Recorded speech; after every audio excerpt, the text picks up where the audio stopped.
When Papandreou took power, Greece's public debt was 28% of GDP. Ah, the good old days. And borrowing money was relatively easy due to their EEC membership. So without wasting any time, Papandreou and the PASOK government went on a massive government spending spree. So we'll see this over and over again, that the Greeks have a choice between some restraint and pure unbridled government spending. And let's just say it's not a huge shock, given what we're seeing in Greece at the moment, which way the population went. I was really torn. I was gonna do a big presentation with graphics and charts about how when you vote for Republicans, spending increases, and when you vote for Democrats, war doesn't decrease, and all of that sort of stuff. And all of that is available if you want to look for it.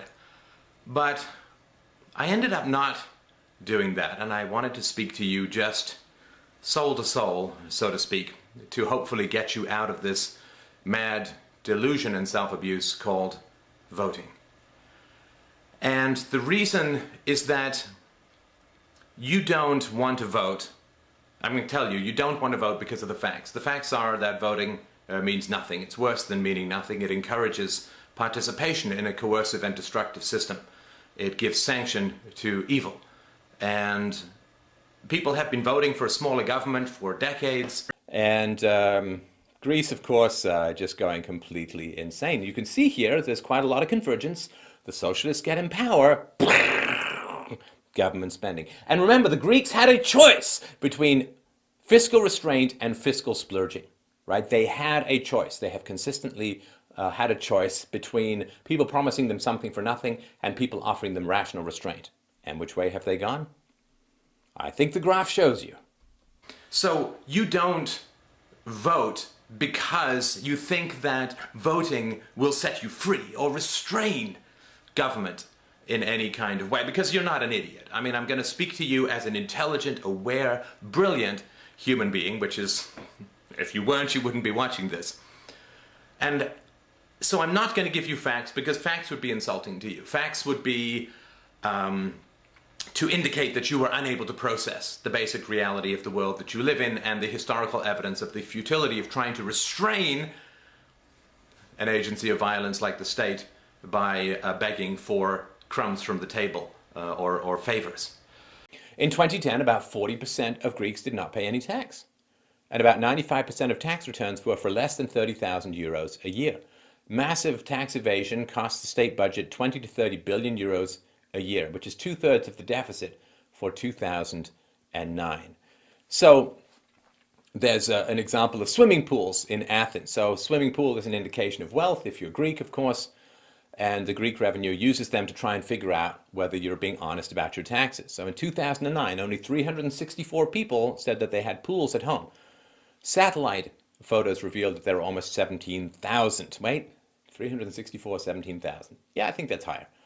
Private house pools in Athens. So only 2.1% of the people living in Athens submitted, who owned pools, submitted honest tax forms.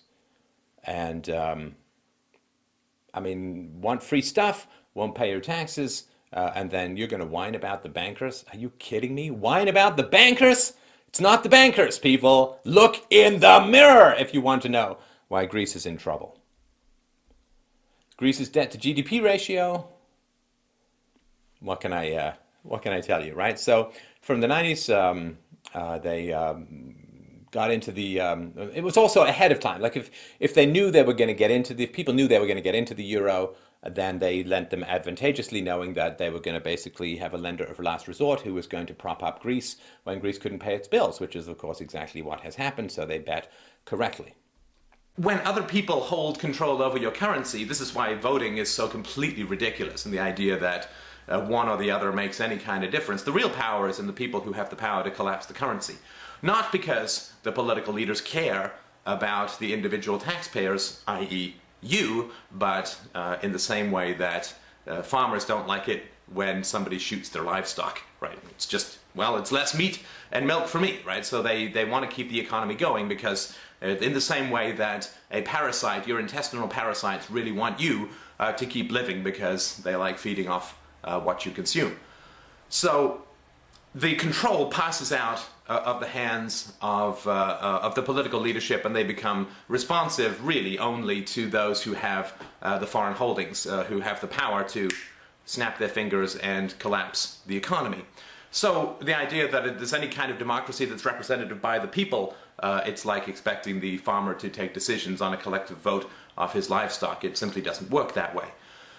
Now, we look at this number and we feel, oh, you know, just a massive amount, sometimes, I felt it, maybe you have as well, just a massive amount of dread, you know, that, oh, this debt, how are we going to pay it off? And it's like, but my suggestion is that it's, you know, it's not your deal.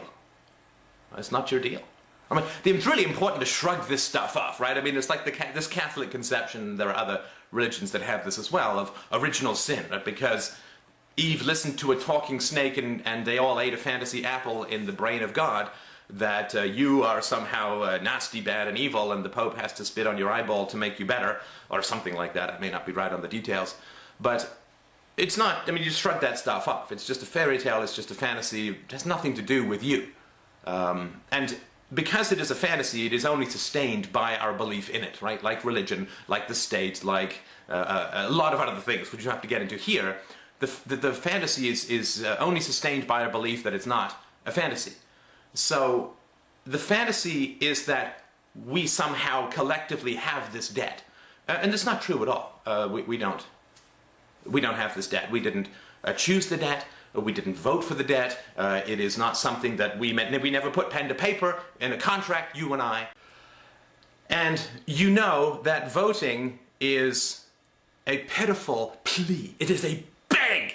Please, master, give me back a little bit of what you have stolen. And I'm not going to insult you by pretending that that is an argument that is anything other than an emotional panic and a fear of increased predation and a begging for favors.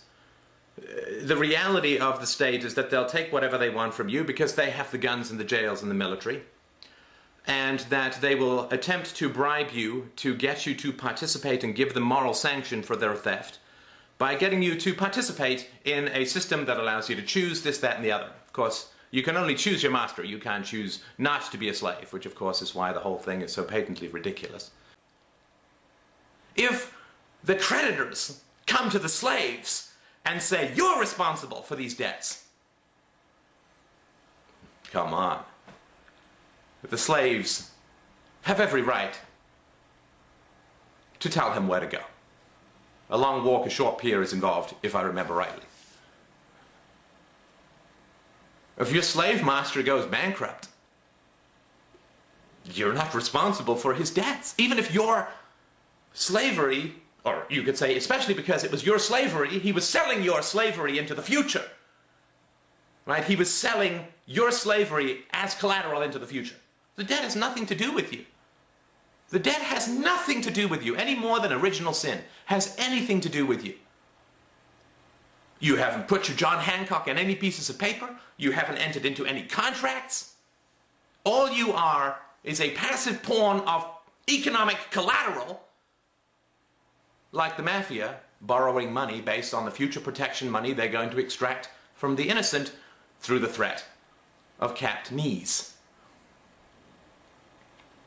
The national debt has nothing to do with you. It is the farmer's debt, it is the slave owner's debt, it is completely, I mean, who owns this debt? Who owes this debt? No one. Politicians aren't liable for it, nobody in Congress is liable for it, no mayors are liable for it, no one's ever going to come after their assets. It is a fictional entity called the state who owes this money, but there's no individual who owes it. I mean, this is why it keeps growing. I mean, as I've said before, if you could type whatever you wanted into your bank account, of course you would type in $1 billion, $1 trillion, doesn't matter, right? But nobody owes this money. You don't owe it. There's no contract. Somebody comes to you and says, you worry about this debt, how is it going to be paid? It's never going to be paid. It's never going to be paid. Never, ever, ever, ever going to be paid. You failed. You lied. You were greedy. You were cowardly. And as the ancient saying goes, take what you want and pay for it.